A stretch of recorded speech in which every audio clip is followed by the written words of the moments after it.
Sebelum kita mulai videonya, dimohon kesediaannya untuk memberikan dukungan dengan menekan tombol subscribe dan berikan like-nya ya. Dukungan Anda sangat berarti bagi kami agar channel ini bisa terus berkembang dan memberitakan firman kebenaran Tuhan, agar nama Tuhan Yesus dimuliakan hingga ke seluruh penjuru dunia. Terima kasih. Amin. Shalom Bapak Ibu yang kasih Tuhan. Mari kita akan mulai ibadah ini. Mari kita bangkit berdiri. Kita satukan hati dalam doa. Tuhan, kami mengucap syukur kepadamu Tuhan, untuk hari Sabat, hari kudus-Mu yang luar biasa indah dan baiknya Tuhan berikan bagi kami. Engkau berkati kami Tuhan, Engkau urapi kami semuanya melayani Engkau ya Tuhan. Engkau urapi worship leader ya Tuhan, musisi, para pendoa ya Tuhan, multimedia ya Tuhan, diakonis asal ya Tuhan. Kami semuanya melayani Engkau ya Tuhan. Biarlah pelayanan kami berkenan di hadapan-Mu dan menyenangkan hati-Mu ya Tuhan. Engkau berkati seluruh umat-Mu yang hadir pada hari ini Tuhan. Berkati dengan berkat berlimpah-limpah ya Tuhan.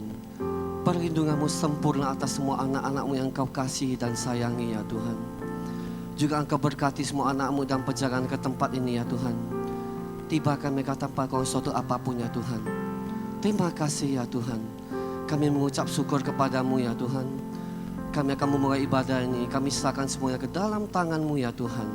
Biarlah ya Tuhan Kau urapi hamba-Mu, Bapak Pendeta Robert Benedictus yang menyampaikan isi hati-Mu ya Tuhan. Urapi dengan pengurapan yang kudus ya Tuhan. Urapi ya Tuhan dengan pengurapan yang khusus ya Tuhan. Sehingga semua firman disampaikan adalah isi hati-Mu ya Tuhan.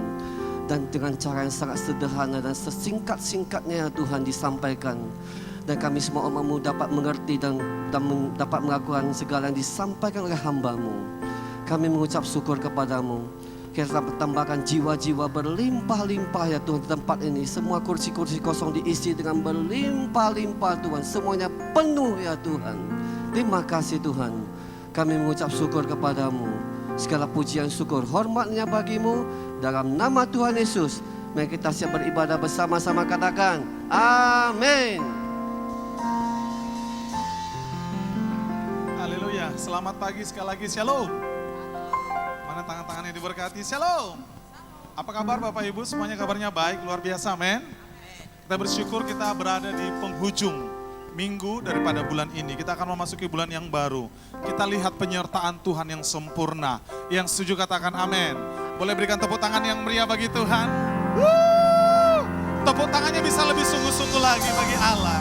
Na na na na na na na. Na na na na na na na na. Na na na na na na. Na na na na na. Na na na na na na. Na na na na na na na. Na na na na na na. Na na na na. Langit dan bumi. Langit dan bumi, pujilah Tuhan. Sebab Dia ciptakan semuanya. Keagungannya mengatasi langit bumi. Sembah sujud di hadapannya. Langit dan bumi. Langit dan bumi, pujilah Tuhan. Sebab Dia ciptakan semuanya. Keagungannya mengatasi langit bumi. Sembah sujud di hadapannya. Katakan ku puji, ku sembah, ku puji, ku sembah Yesus Kristus Sang Penebusku. Ku puji, ku sembah, ku puji, ku sembah Yesus Tuhan dan Rajaku. Nyanyikan haleluya, haleluya, amin, haleluya, amin.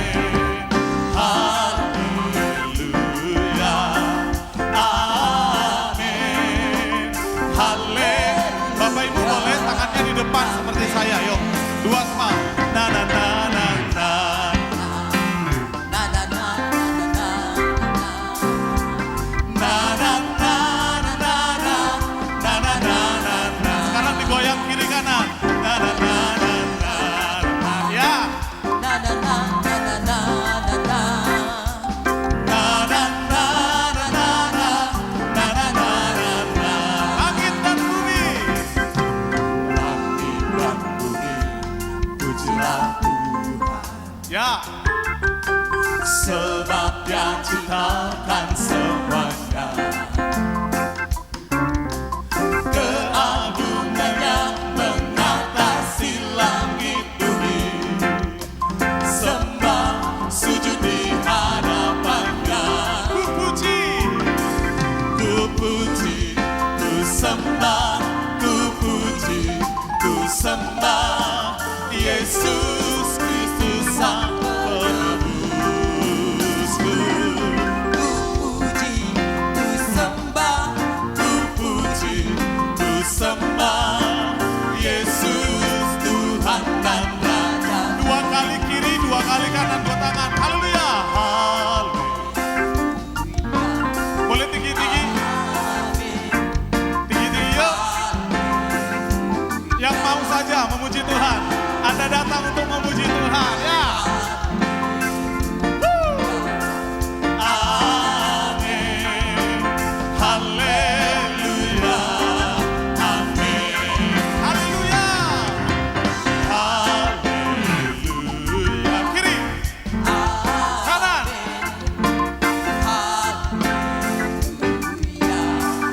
Amin. Haleluya. Amin. Haleluya. Sekarang tangannya direnggangkan. Na, na, na, na, na, na, na. Lututnya boleh dibengkokkan sedikit aja ya.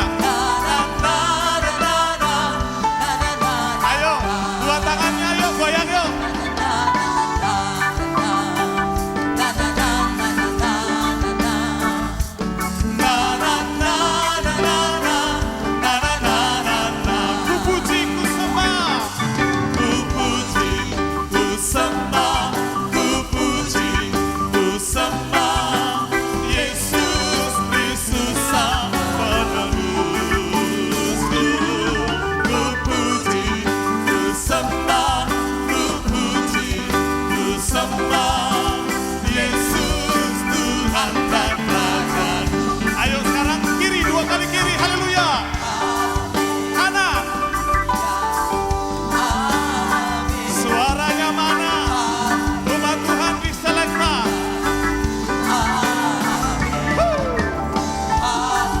Haleluya. Amin. Haleluya. Amin. Sekali lagi kiri, dua kali kiri. Tinggi-tinggi dong tangannya.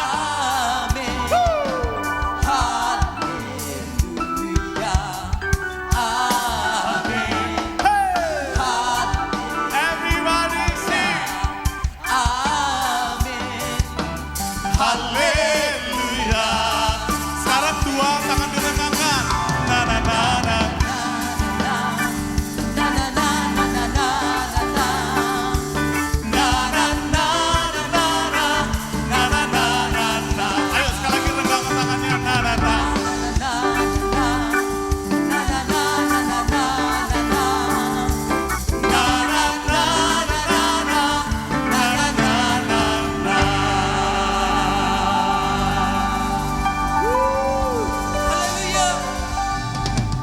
Iya, ini kan opa-opa, ada oma-oma di sini, ada orang tua.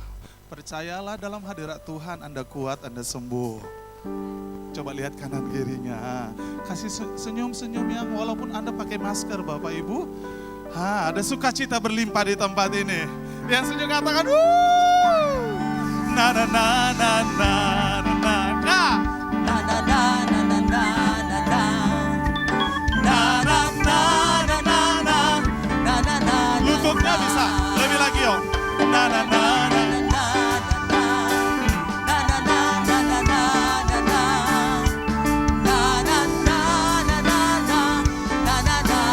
Sekali lagi yuk. Na na na na na.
untuk Tuhan. Hanya untuk Tuhan. Haleluya, haleluya. Terima kasih Tuhan, terima kasih. Sukacitamu berlimpah bagi setiap kami pagi hari ini. Berkat-Mu berlimpah bagi kami. Engkau Allah yang ada di tengah-tengah kami. Dan saat ini kami percaya, hadirat-Mu mengalir. Hadirat-Mu mengalir bagi setiap kami. Terima kasih Bapa, terima kasih Tuhan.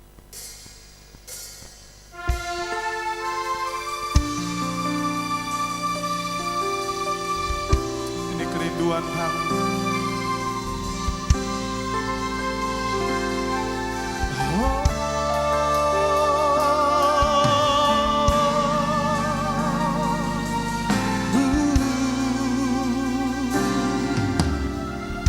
Mari bersama-sama kita katakan kepada Tuhan kita.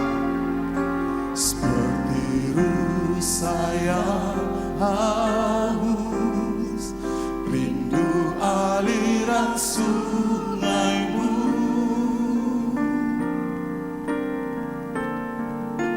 Hatiku tak tahan menunggu-Mu. Silakan duduk kembali Bapak Ibu. Bagai padang gersang menanti datangnya hujan,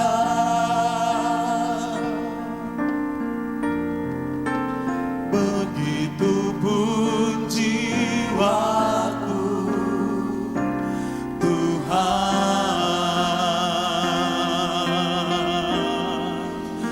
Hanya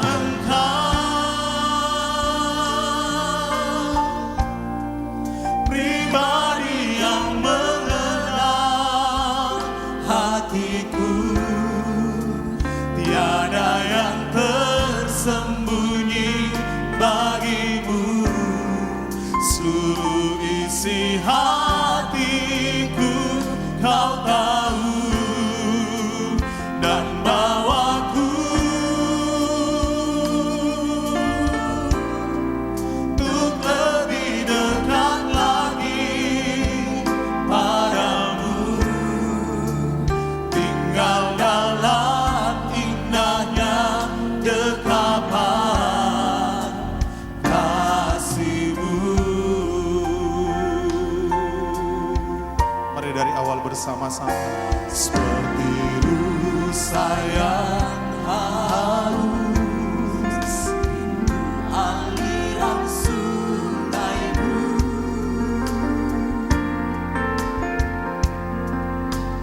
Hatiku tak tahan menunggu-Mu.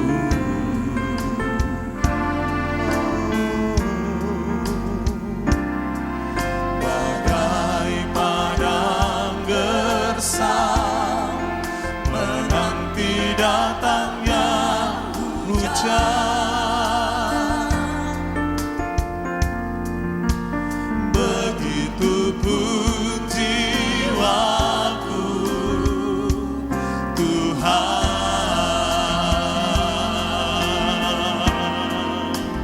Hanya Engkau, pribadi yang mengenal hatiku, tiada yang tersembunyi bagimu. Seluruh isi hatiku Kau tahu, dan bawaku untuk lebih dekat lagi padamu, tinggal dalam indahnya dekapan kasih-Mu. Hanya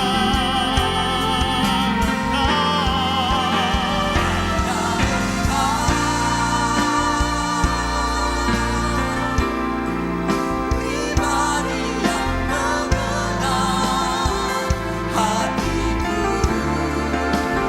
tiada yang tersembunyi bagimu.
tinggal dalam indahnya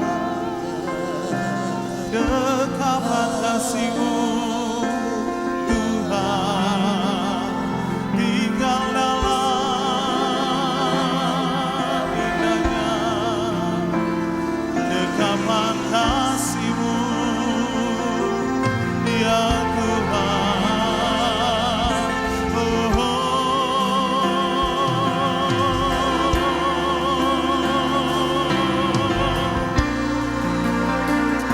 kami sembah,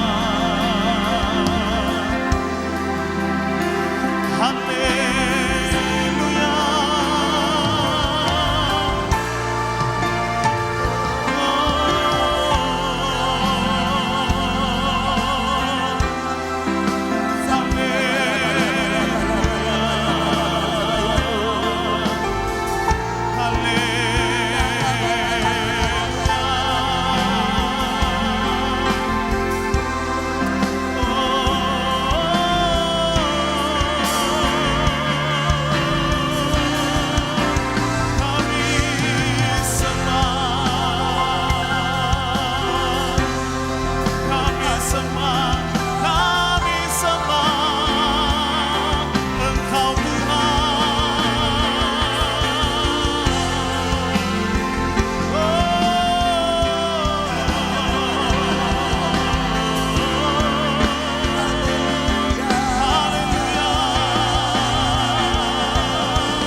Tuhan yang dahsyat dalam hidup kami.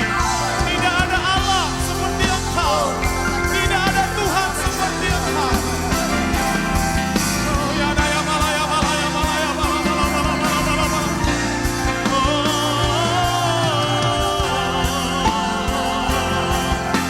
Ya daya malaya sande. Ya daya malaya sande.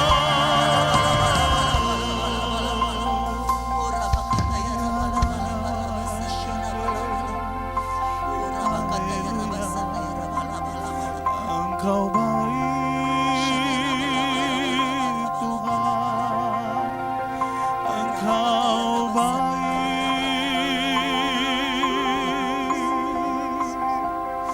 untuk selama-lamanya. Tetaplah Engkau Allah, tetaplah Engkau Tuhan kami untuk selama-lamanya.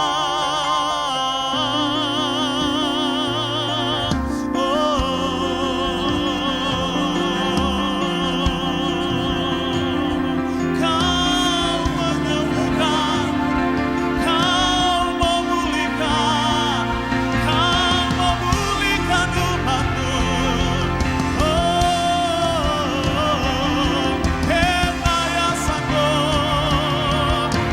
daya setia.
Jesus.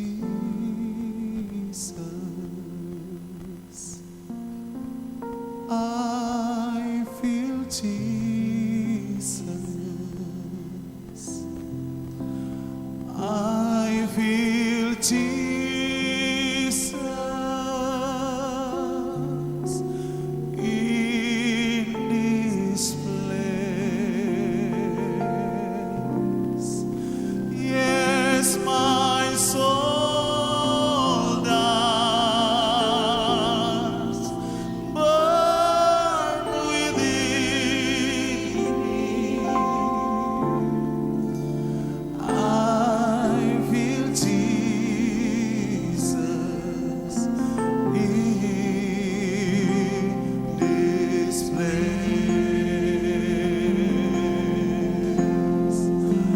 I feel Jesus. I feel Jesus. I feel Jesus in this place. Yes, my soul does burn within me. Mari bersama bangkit berdiri. I feel Jesus in this place. Sing again. I feel Jesus. I feel Jesus. I feel Jesus. I feel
Thank you, Lord. Yes, Jesus. I feel Jesus in this place. Mari kita beri kemuliaan kepada Tuhan kita, Yesus yang luar biasa, yang ada di tengah-tengah kita. Urialaba shakara laba laba laba laba laba laba sandara laba laba sandara. Urialaba laba laba laba laba sandara laba laba laba sikiri laba laba laba. Jesus. Urialaba laba sandara laba laba laba laba sikiri laba laba laba.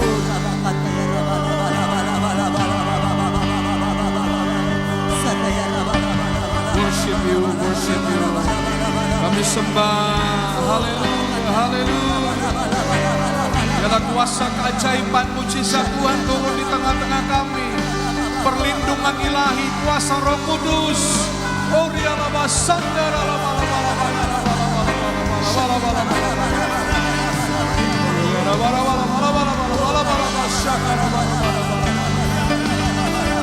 Thank you, Lord. Thank you, Lord.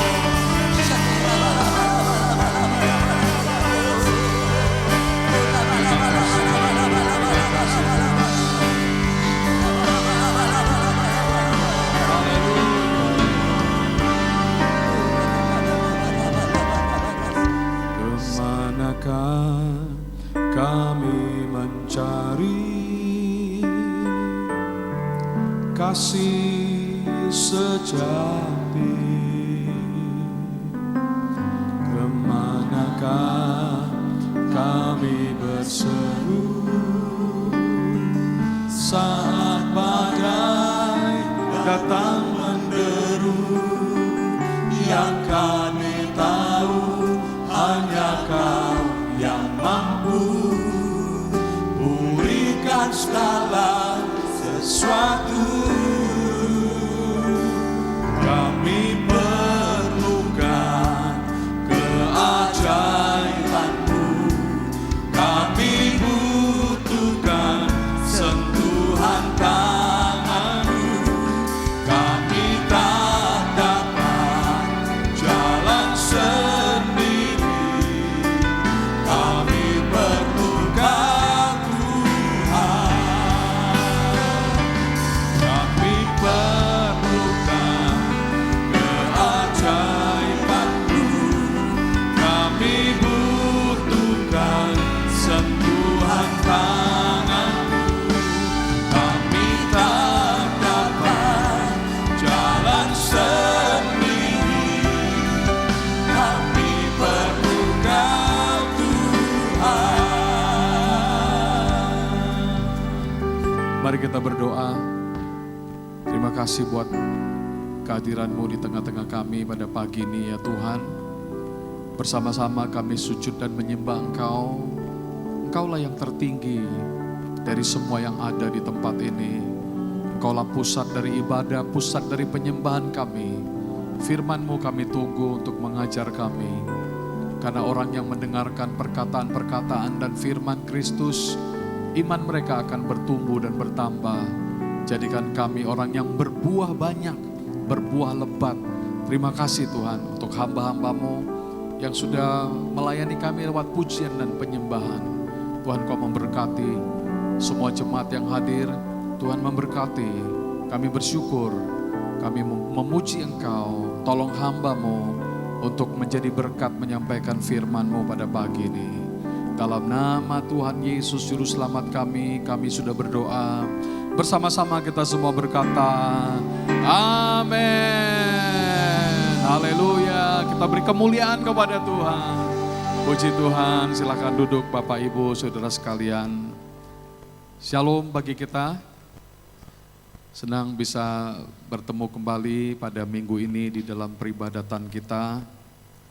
Tidak terasa minggu ini merupakan minggu yang terakhir bulan Mei 2021. Minggu depan kita sudah membuka lembaran yang baru lagi, memasuki bulan yang baru, dan tema pelayanan gereja juga tema yang baru. Jadi hari ini merupakan satu seri khotbah, seri pengajaran yang sudah saudara dengar 1 bulan penuh, dan minggu ini merupakan closing, merupakan minggu khotbah penutup dari seri yang panjang selama 1 bulan yang bicara tentang manusia duniawi, manusia rohani.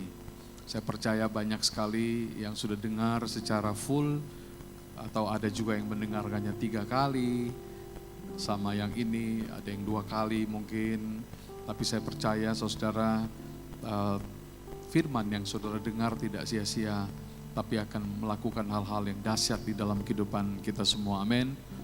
Ya, pada hari ini anggaplah ini semacam closing dan sekaligus summary, ringkasan dari apa yang kita sedang bicarakan. Dan minggu depan kita sudah masuk dalam sebuah tema yang baru, yang menarik sekali, yaitu yang berbicara tentang integritas keluarga Kristen. Dan saya percaya itu akan menjadi berkat yang luar biasa bagi semua jemaat yang hadir dan yang terus mendengar, pasti akan mengubah kehidupan kita semuanya. Baik, sebagai khotbah penutup dari seri ini, mari kita kembali melihat tema ini dari dekat. Silakan bantu saya dengan PowerPoint. Kembali temanya adalah manusia duniawi dan manusia rohani. Walaupun yang kita bicarakan sama, tapi saya percaya firman itu baru dan selalu ada saja hal-hal yang baru yang muncul di sana. Jadi saya berdoa dan berharap tidak ada yang merasa sudah bosan. tidak ada firman yang bosan, amin. Tidak ada firman yang expired, tapi semua firman itu selalu up to date, selalu ada yang Tuhan pakai untuk berbicara kepada kita. Oke, ya sudah muncul ya manusia duniawi versus manusia rohani yang kita ambil dari kitab 1 Korintus pada umumnya, tapi khususnya ada di dalam pasal 2 ayat 14 sampai ayat yang ke-16. Ya. Nah, kita mulai dari sini dulu ya. Next slide, tolong. Apa sih tujuan dan survei dari tulisan Paulus ini? Oke. Tujuan dan survei dari 1 Korintus yang ditulis sekitar tahun 50 sampai 51 Masehi oleh Rasul Paulus, yang pertama itu adalah untuk membetulkan masalah-masalah yang serius yang sedang terjadi dalam jemaat Korintus. Masalah-masalah yang serius yang sedang terjadi di Korintus itu dianggap remeh oleh orang-orang Korintus, oleh jemaat gerejanya. Tetapi oleh Paulus itu dianggapnya serius.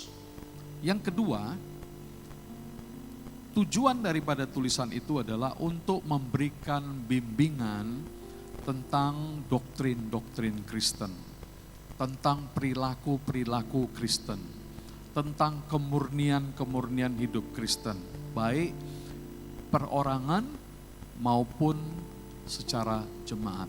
Jadi tujuannya itu sebenarnya. Jadi semacam correction letter, jadi semacam surat untuk mengkoreksi apa yang terjadi. Apa sih masalah jemaat di Korintus? Nah ini tadi saya katakan, saya menyampaikan summary-nya ini, rangkumannya jadi jelas. Apa masalah yang terjadi? Yang pertama, jemaat Korintus waktu itu terpecah-pecah, terkotak-kotak. 1 Korintus pasal 1 dan seterusnya. Yang kedua, anggotanya hidup secara duniawi. Yang ketiga, Paulus menasihati mereka supaya jangan pecah, tetap unity, tetap bersatu. 4, kebanyakan jemaatnya setuju, bahkan ada yang hidup dalam dosa-dosa percabulan. Nah, saudara, ini dianggap sepele oleh mereka. Tapi Paulus melihat ini enggak tepat. Sebagai orang Kristen kita enggak hidup seperti itu. Sebagai orang Kristen kita enggak hidup dalam dosa-dosa dan lembaran-lembaran hidup yang gelap. Sebagai orang Kristen kita dipanggil untuk hidup benar, hidup kudus, hidup berkenan kepada Tuhan. Jadi enggak mungkin bisa disetujui percabulan, perzinahan dan macam-macam. Kemudian yang berikutnya, Paulus dengan tegas dalam 1 Korintus pasal 5 di situ dikatakan orang-orang yang hidup seperti itu dan tidak mau ditertibkan itu dikeluarkan dari jemaat, ekskomunikasikan dari jemaat. Nah itu saudara-saudara sedikit background supaya kita paham. Next, langsung sekarang ke ayatnya ya. Ayat yang kita pakai itu adalah ayat di 1 Korintus 2, 14 sampai 16. Yang bunyinya begini, saya baca, bisa dilihat di screen layar di depan. Saya baca demikian, 1 Korintus 2, 14 sampai 16. Tetapi manusia duniawi tidak menerima apa yang berasal dari Roh Allah, karena hal itu baginya adalah satu kebodohan. Dan ia tidak dapat memahaminya sebab hal itu hanya dapat dinilai secara rohani. Tetapi manusia rohani menilai segala sesuatu, tetapi ia sendiri tidak dinilai oleh orang lain. Sebab siapa yang mengetahui pikiran Tuhan sehingga ia dapat menasihati dia, tetapi kami memiliki pikiran Kristus. Ini teksnya. Jelas kita lihat perbedaannya. Sebenarnya kalau dari konteks ini nggak kelihatan full teaching, full ajaran dari Paulus. Sebenarnya kalau kita relate, tapi karena ini tidak ke situ, saya nggak mau juga mengganggu terlalu banyak. Sebenarnya Paulus bicara tentang 3 macam manusia, bukan 2. Ini kan manusia duniawi sama manusia rohani.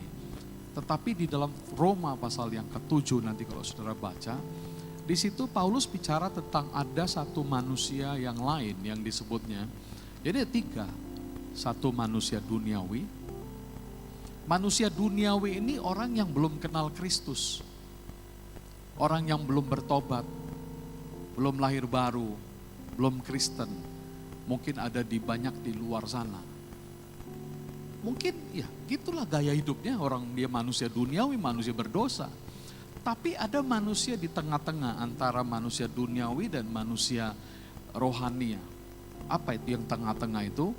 Ini yang disebut manusia yang hidupnya penuh dengan hawa nafsu. Yang kedua itu. Jadi dalam bahasa Inggrisnya dikatakan natural man. Lalu yang di tengah itu adalah carnal man. Yang ketiga itu disebut spiritual man, manusia rohani. Tiga itu. Carnal itu artinya dia hidup dalam kedagingan, hawa nafsu. Ini bisa aja orang Kristen ada di situ. Jadi orang Kristen tidak adalah dalam kategori duniawi, nggak ada di situ ya. Tapi di carnal ini ada. Orang Kristen yang hidupnya dalam hawa nafsu banyak. Itu carnal. Tapi kita nggak singgung itu hari ini. Karena kita hanya bicara soal dua jenis ini. Manusia duniawi dan manusia rohani. Bapak Ibu Saudara, next slide please. Ada sebuah survei yang dilakukan oleh sebuah lembaga survei yang bernama Changing the Face of Christianity. Mengubah wajah Kristen gitu. Nah, di dalam survei itu mereka menemukan fakta yang sangat menyedihkan, yaitu 1 dari 4 orang Kristen tidak hidup sesuai dengan ajaran Kristus. Mereka itu disebut sebagai Kristen saja, Kristen KTP. Next, perhatikan lagi, dalam survei itu ada 4 golongan Kristen, yaitu 1 jauh dari Kristus, yang kedua Kristen duniawi, yang ketiga orang Kristen yang baik, yang keempat orang Kristen yang dewasa rohani. 4 ini disurvei. Lalu saudara, dari 2.000 orang peserta yang mengikuti survei itu, maka 23,7% berada dalam kelompok orang Kristen duniawi. Cukup banyak. Orang Kristen duniawi yang hanya mengaku Kristen saja, tapi tidak pernah berjumpa dengan Kristus Yesus. Mengaku Kristen tetapi belum lahir baru. Bapak Ibu Saudara, saya percaya kita ini orang-orang yang cinta Tuhan. Amin saudara. Kita ini orang-orang yang telah berjumpa dengan Tuhan. Dengan indah sekali, seorang hamba Tuhan yang bernama Louis Palau itu berkata, 1 pertemuan saja dengan Yesus Kristus sudah cukup untuk mengubah hidup kita untuk selama-lamanya. Betul saudara. 1 kali aja. Kalau kita betul-betul lahir baru, bertobat akibat berjumpa dengan Tuhan, 1 kali itu akan mengubah hidup kita untuk selama-lamanya. Apakah kita sudah bertemu dengan Yesus? Apakah kita sudah lahir baru? Apakah kita sudah bertobat? Maka kita akan keluar dari zona manusia duniawi. Kita juga akan keluar dari zona manusia karnal tadi, manusia hawa nafsu tadi. Tapi kita sekarang berada di dalam satu dunia yang baru, yang namanya adalah dunia spiritual. Orang-orang rohani, orang-orang yang telah hidupnya diperbaharui. Mari kita data lagi ya, next slide.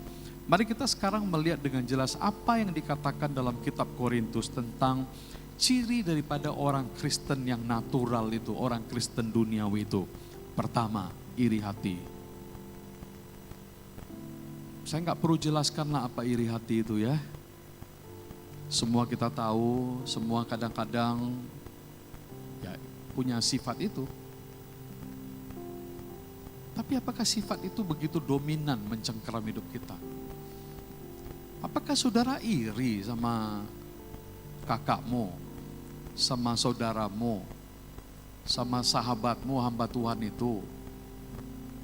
Apakah saudara iri dan saudara marah? Kalau kita periksa hati kita, apakah masih ada dosa-dosa seperti itu begitu kuat menekan kehidupan kita. Orang Korintus hidup dalam iri hati, suka bertengkar, gerejanya sudah pecah jadi 4, ada yang bilang aku kelompok Paulus, ada yang bilang aku kelompok Apolos, ada yang bilang aku kelompok Petrus, Kefas, ada yang bilang aku kelompok Kristus. Wah, pusing deh. Sampai hari ini dosa itu kalau saudara hidup sampai hari ini dan saudara ada di dalam kotak seperti ini, sampai hari ini kalau kita bawa ke dunia kita abad 21, gereja abad 21, gereja kita misalnya kalau terjadilah seperti ini, bencana alam saudara. Mereka mungkin anggap sepele, anggap enteng, tapi Paulus melihat ini sangat-sangat serius. Next, apalagi?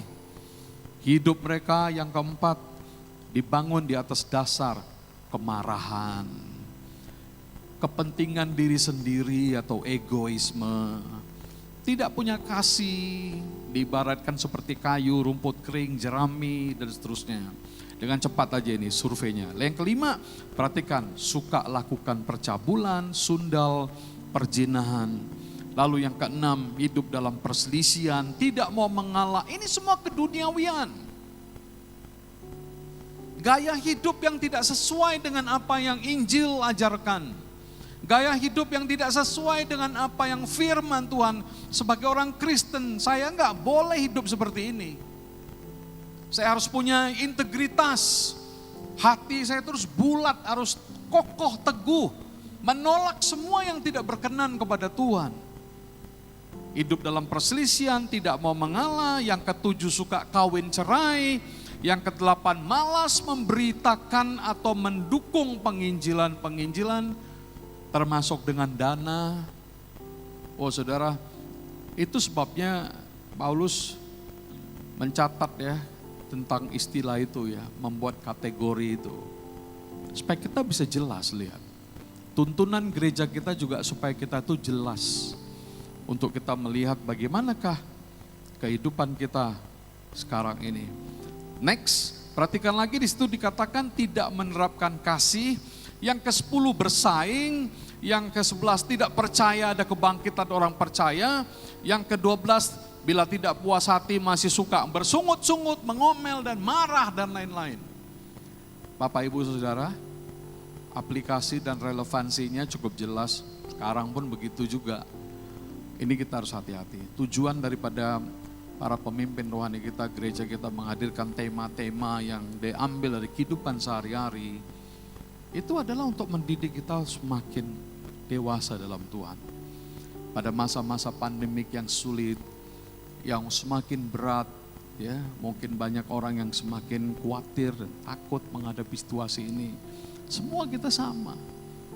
Serangan tsunami COVID-19 yang kedua, second wave ini. Saudara, banyak orang dalam keadaan. Marilah kita mulai dengan menjalani kehidupan yang diubah oleh Tuhan. Diubah oleh firman Tuhan. Mari kita lanjutkan lagi. Kalau kita bicara ciri orang duniawi, bagaimana pula dengan ciri orang yang spiritual? Saudara, saya menghadirkan 3 saja ciri orang yang spiritual. Mari kita lihat next slide. Yang pertama, manusia rohani, teruskan ini, lewatkan. Manusia rohani hidupnya, bukan sebelumnya, ya ini dia. Ciri yang pertama, dengar baik-baik, manusia rohani hidupnya selalu berjalan dipimpin oleh Roh Kudus. Dia dipenuhi dengan Roh Kudus, itu jelas, itu firman Tuhan katakan. Itu ciri yang pertama. Saudara, apa artinya itu? Next.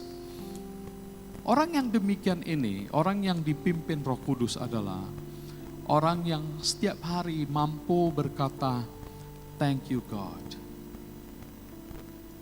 Terima kasih Tuhan. Kamsiachu. Maulia te godang debata. Orang yang dipenuhi dengan Roh Kudus itu selalu tahu bersyukur kepada Tuhannya.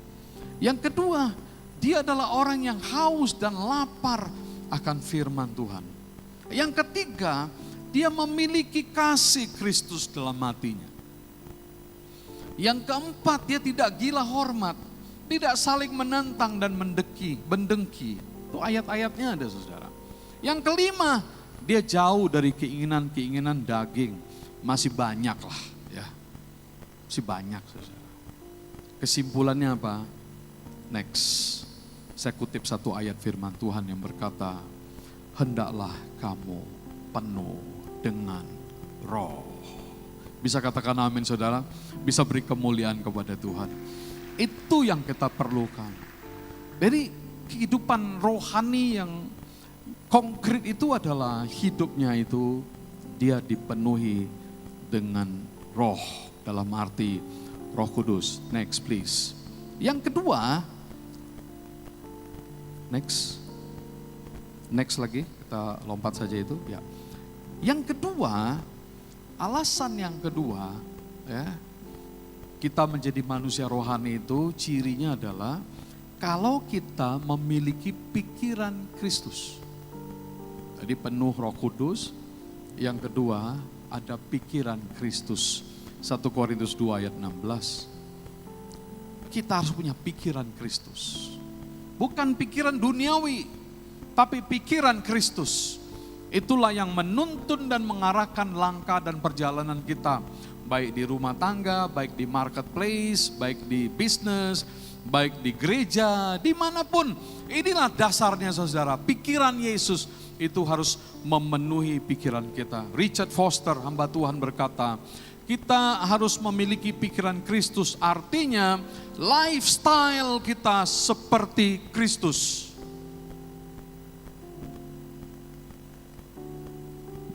Gaya hidup kita, tingkah laku kita seperti Kristus. Kita tidak abstrak, tapi kita punya cermin yang jelas, panutan yang jelas, yaitu Kristus. Dan yang kedua tentu firman-Nya. Itulah pedoman dalam perjalanan kehidupan kita.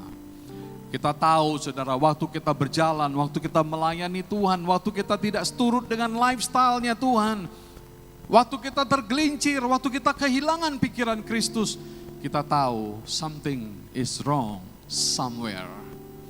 Ada kekeliruan. Kenapa? Karena kita punya pikiran Kristus. Mari kita lihat 3 hal yang menjadi ciri pikiran Kristus. Pikiran Kristus adalah selfless mind. Dia tidak memikirkan kepentingan diri sendiri.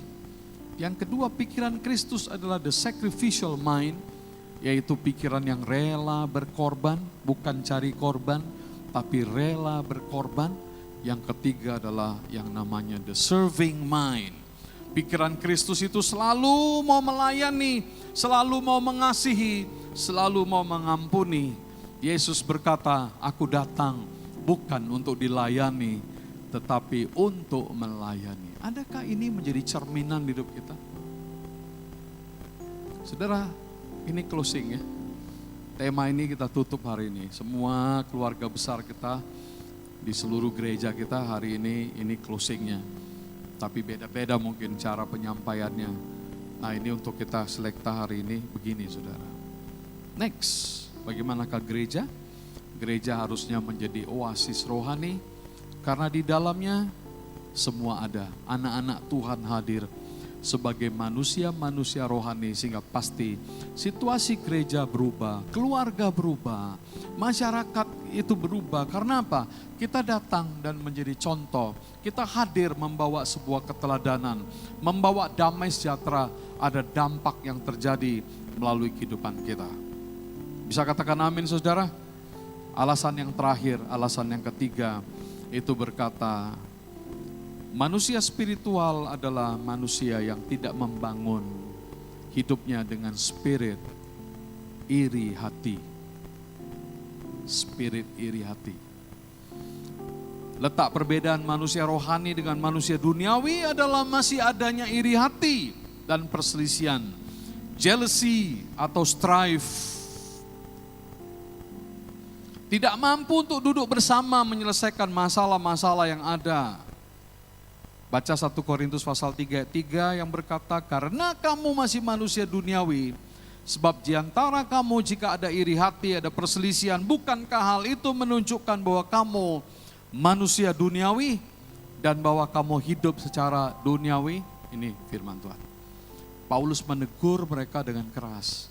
Dan hari ini teguran itu diperdengarkan kembali di jemaat modern, di jemaat abad 21. Supaya kita semuanya diubah oleh Tuhan. Saya kutip seorang hamba Tuhan yang terkenal, yang bernama Oswald Sanders.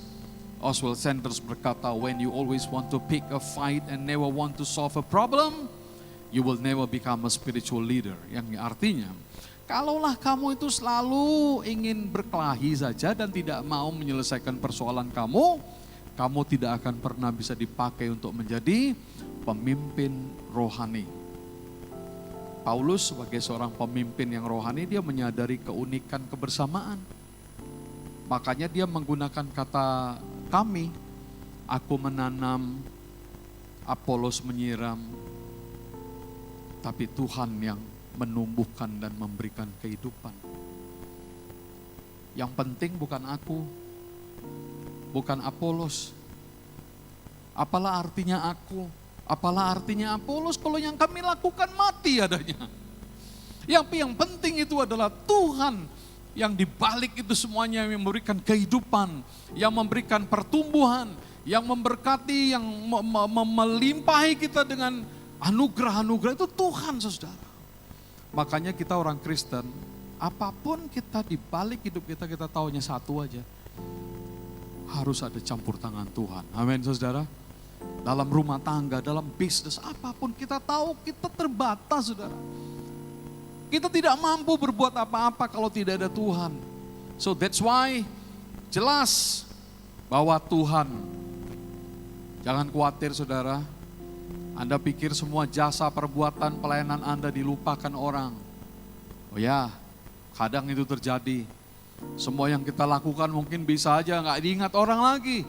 Nggak ada orang yang datang dan mengatakan terima kasih pastor, terima kasih Bapak Pendeta, Amang thank you, Amang mau lihat godang. Sudah banyak doa, sudah banyak air mata, sudah banyak pelayanan yang sudah Amang buat untuk kami satu keluarga. Walaupun itu mungkin Anda nggak pernah dengar bertahun-tahun seolah-olah manusia lupakan. But I want to remind you something. Aku mau ingatkan Anda satu. Tuhan tidak pernah lupa kepada kita. Amin saudara. Tuhan selalu ingat umatnya. Tuhan selalu ingat anak-anaknya. Tuhan selalu ingat semua perbuatan-perbuatan kita. Apapun yang kita lakukan. Next, saudara lihat apa yang dikatakan di sini. Saya kutip 2 saja. Semua agama ajarkan ini saudara.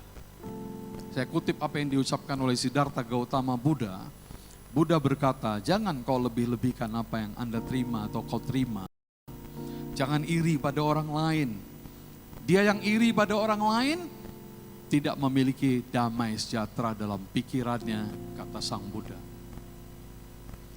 Lalu ada pepatah Denmark, banyak saudara itu ya. Ini pepatah Denmark mengatakan karat menghabiskan besi, tetapi iri hati menghabiskan dirinya sendiri. Semakin kita iri hati, semakin yang habis dan rontok itu adalah diri kita sendiri. Firman Tuhan berkata dengan jelas, walaupun manusia melupakan tapi Tuhan tidak melupakan. Next please. Firman Markus 9:41 berkata, Tuhan itu jika ada orang yang memberikan 1 cangkir gelas air putih saja kepada orang yang paling hina, Tuhan berkata, aku tidak pernah melupakannya. Itulah hebatnya Tuhan saudara.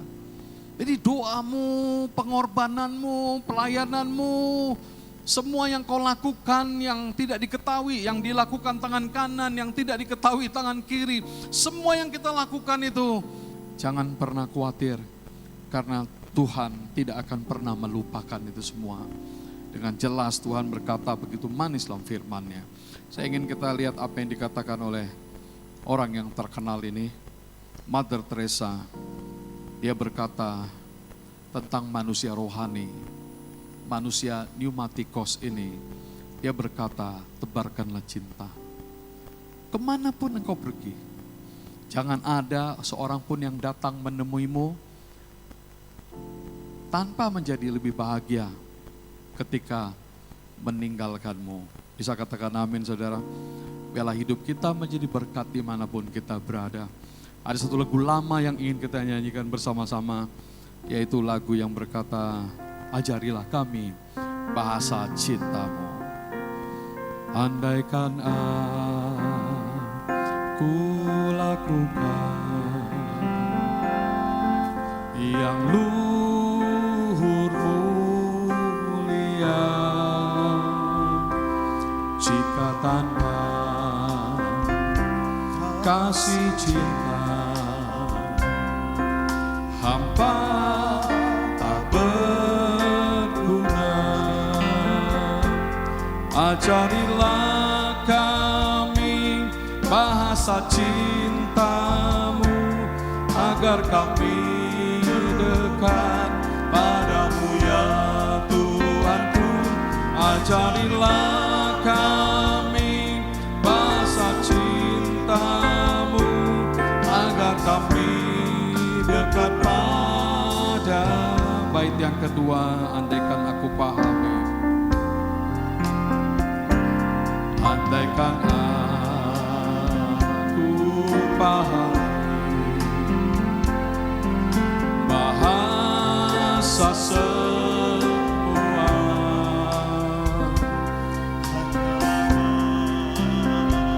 bahasa cinta, kunci setiap hari. Ajarilah kami bahasa cintamu, agar kami dekat padamu ya Tuhanku. Ajarilah kami bahasa cintamu, agar kami dekat padamu. Bait yang ketiga, cinta itu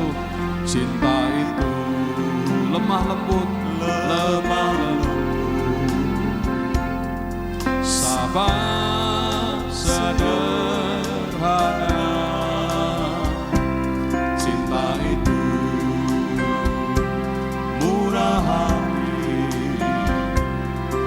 rela menderita. Ajarilah kami bahasa cintamu, agar kami dekat padamu ya Tuhanku. Ajarilah kami bahasa cintamu, agar kami dekat padamu. Jadi janganlah ada orang yang datang kepada saudara, pulangnya malah hilang damai sejahteranya. Pulangnya malah lebih sedih hatinya.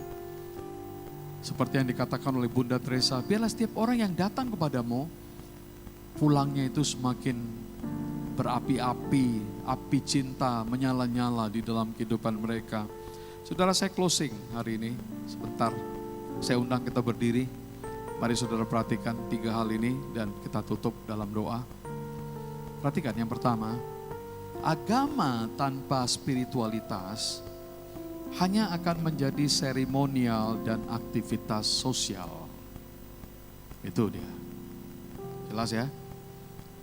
Agama tanpa spiritualitas hanya akan menjadikan agama itu seremonial, ritual, aktivitas sosial. Yang kedua, pemimpin tanpa spiritualitas akan menjadi pemimpin religius, pemimpin agamawi yang berwajah agama. Yang ketiga, pemimpin Kristiani tanpa spiritualitas akan menjadikannya sebagai pemimpin sosial yang berwajah Kristiani tapi tidak berdampak untuk membawa nilai-nilai Kristiani. Tuhan memanggil kita untuk menjadi garam dunia, terang dunia, untuk membawa Kristus, untuk membawa api Yesus, api Injil dimanapun kita berada. Yang paling terakhir, slide-nya, paling ujung. Saudara baca sendiri. Kolose 3 ayat 5, mari kita baca bersama-sama. 3 ya. Matikanlah dalam dirimu segala sesuatu yang duniawi. Kita tiba-tiba matikan bersama-sama. Cer. Dalam nama Yesus, mati. Hidup baru. Bisa beri kemuliaan kepada Tuhan, saudara. Hidup baru. Semangat yang baru. Memasuki bulan yang baru. Kita hidup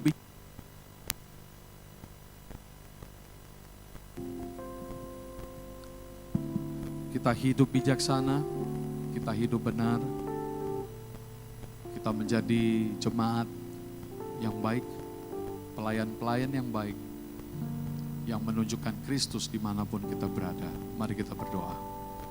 Bapak, terima kasih untuk bulan yang sudah kami lewati bersama-sama sepanjang bulan ini. Di bulan Mei 2021 kami telah melayani bersama-sama. Terima kasih sejak kami membuka pelayanan kembali di Selekta. Jiwa-jiwa yang telah Tuhan kirim, kami mengucap syukur kepadamu. Semangat yang baru, antusiasme yang baru. Tuhan, biarlah bersamaan dengan ini ada rema-rema yang baru, pengajaran-pengajaran yang baru. Agar kami menjadi manusia-manusia ciptaan baru, yang lama sudah berlalu, yang baru sudah datang. Kami doakan bangsa negara, pemerintah kami mulai dari pusat sampai daerah.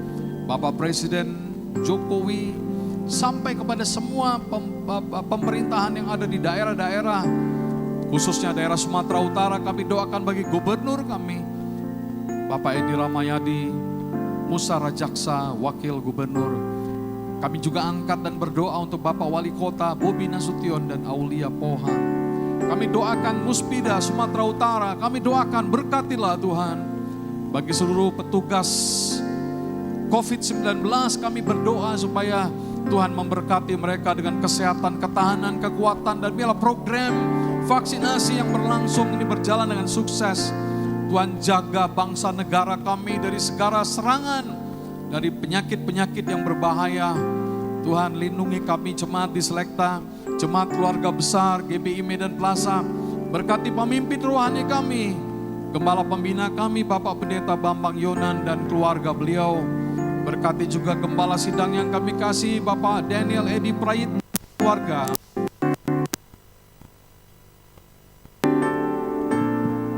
Kami juga mendoakan gembala sidang kami yang kami kasih Bapak Pendeta Leo Pangaribuan. Berkatilah mereka dengan berlimpah-limpah dan semua pelayan-pelayan Tuhan, hamba-hambamu di GBI Selekta, jemaat yang hadir pada hari ini khususnya Tuhan berkati dengan berlimpah-limpah.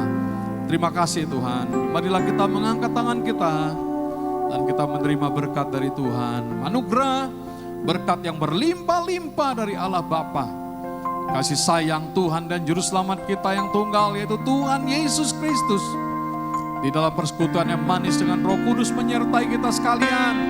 Mulai hari ini sampai Maranatha Yesus datang. Mari kita semua yang percaya dan diberkati, bersama-sama kita berkata, Amin. Amin. Selamat hari Minggu, Tuhan memberkati kita semuanya. Shalom.